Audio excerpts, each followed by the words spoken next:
The ability to keep up with rapidly changing systems and ideas is crucial, or you'll be left behind. If you can keep up with it, if you could quickly master new things, new hard things, very quickly, that's a huge advantage. The ability to concentrate intensely is a trainable skill. How do you train it? I'll give you 3 quick concrete things that seem to work well. Pretty quickly, however, you'll see significant gains. You do this for a month on a regular basis, you can substantially increase your brain's comfort with sustaining concentration on a single target. Most of us would agree with this premise that we're probably have a harder time sustaining now than we probably ever had in recent history, and that people's schedules and attention are probably more fragmented in the small slivers than they've ever been before in recent history. We know why this is. It's almost like a paradox going on. If you were one of the few individuals or the few organizations to cultivate the skill, at least in the climate and culture we have right now, you'll thrive. It is a huge competitive advantage, something that is probably going to be overvalued by the marketplace right now. So deep work is professional activities performed in a state of distraction-free concentration that push your cognitive capacities to their limit. So it's when you're locked in on something, no distraction for a long period of time, not even the slightest glance, and you're thinking really hard, trying to make progress on whatever this cognitive task that you're trying to do. What I want to argue is that it's changed as we go into the early 21st century. I want to argue today the ability to do deep work is relevant to a large fraction. The more you do it, the better you are at it, the more success you can have in your career, the more satisfaction you can have in your career. My 2 big reasons why I think deep work is now relevant to most knowledge workers. Here's the first one. Deep work helps you learn complicated things. Deliberate practice is basically science's best answer to the question of how do human beings master complicated things. Be it a complicated physical task like trying to surf without getting eaten by those sharks, or a cognitive task. I'm trying to master algebra, I'm trying to master a programming language, I'm trying to master a new business strategy, right? Whatever it is, if it's complicated and you want to master it, deliberate practice is our best understanding of how people reach these expert level skills on complicated things. The theory itself is quite simple. It says if you want to get better at something, you have to practice it, but not just any type of practice. You have to do practice activities that are designed to push you past where you're comfortable, to stretch you past where you're comfortable, and therefore ultimately create growth, to improve the weak spots. You're stretching yourself, you get a little bit better. You stretch yourself in a very specific area, you get a little bit better. That's how people master complicated things. That's deliberate practice theory.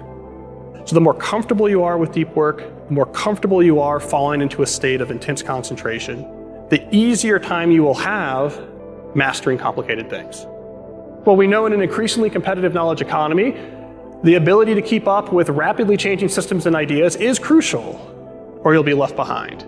If you can keep up with it, if you could quickly master new things, new hard things, very quickly, that's a huge advantage. All right, here's the second reason why I think deep work is relevant to most knowledge workers. It helps you produce more things and higher quality things for the same amount of time. Basically say, I'm working on something hard right now, I'm single tasking, I don't have multiple windows open, I've turned off my notifications, I know all about that, I'm just single tasking on this one hard thing, except every 5 or 10 minutes you do the quick check. I'm mainly doing this, let me just quick check my inbox. Okay, there's 30 seconds, I'm back to this. Let me quick check my phone. Okay, now I'm back to this. Let me quick check what's going on out there, right? And it feels like you're single tasking. It feels like you're doing the right thing. But if these quick checks are frequent enough, what you're doing is leaving yourself in a persistent state of attention residue. You never allow this residue time to clear out before you slather some more on, And what happens is that you're essentially keeping yourself in a persistent state then of reduced cognitive performance. It is the absence of any distraction that allows deep work to push your mind to levels that most people never get to, and therefore you're able to produce a higher quantity of work and a higher quality of work for the time you actually spend working on your project. The ability to concentrate intensely is a trainable skill. A lot of people think about deep work as a habit, like flossing their teeth, something they know how to do, they just need to do more often. How do you train it? I'll give you 3 quick concrete things that seem to work well. Number 1, embrace boredom. So I don't mean that you need to be bored all the time, but what I do mean is that on a regular basis, at least a couple times per day, you experience boredom.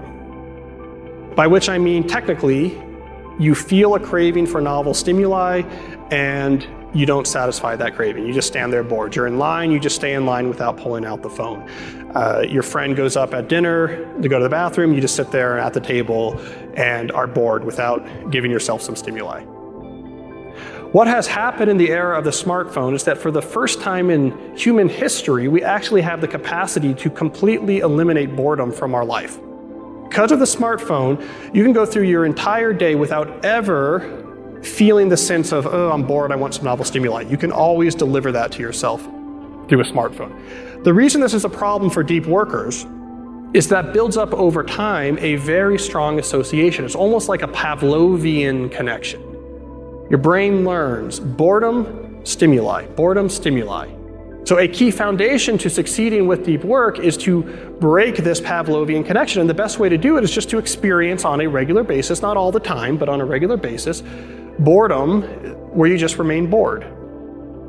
Your brain then breaks that connection, it rewrites the script, and it says, okay, sometimes when I'm bored I get stimuli, sometimes when I'm bored I don't get stimuli.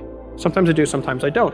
That's a much healthier relationship to have with your brain, and it means it'll be much more comfortable when it comes time to concentrate intensely on something. Because it says, yeah, it's just one of those circumstances where I don't get stimuli. That's okay, I'm used to it. Second strategy for training yourself to do deep work, it's called productive meditation.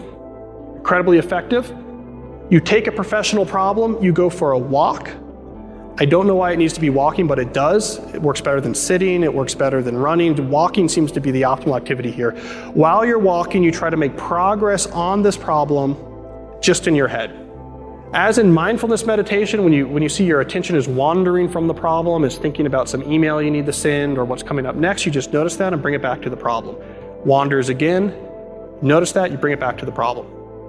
At first, this can be very difficult. Your attention's all over the place.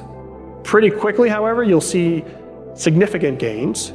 You do this for a month on a regular basis, you can substantially increase your brain's comfort with sustaining concentration on a single target. The final quick strategy I want to mention here for how you can train your ability to do deep work is the notion of doing some type of interval training. You get a countdown timer, use the one on your phone. You say, I'm going to work on this particular task deeply. I'm going to start my timer, and I'm not going to do any distraction, no glances, no just checks, no inboxes, no phones, no conversations until the timer gets down to 0. If I fail in that and do a quick check somewhere in there, I have to stop and reset the timer and consider that to be a failed interval. The psychology here is that if you just tell yourself, okay, I need to work deeply on this thing all day long, your brain's going to say, well, we're going to have to take some breaks anyway, so now is as good a time as any, and you're going to find yourself doing these checks much more often. But if you say, no, I'm doing this for 40 minutes, and then I can go nuts on my phone if I want, but 40 minutes, that's all it is. Your brain is a little bit embarrassed, like, well, okay, I don't have a strong argument for you that we can't go 40 minutes without looking at the inbox, and that bit of cognitive shaming actually helps you get exposure to working on something without distraction. I say interval training because what tends to work well here is you start with a time period you're comfortable at. When you notice that you consistently hit those intervals without failing, you increase the time period by a little bit. And then when you're successfully hitting that new length without failures, you increase that time period a little bit. It stretches systematically the amount of time your brain is comfortable focusing on one thing without any types of distraction.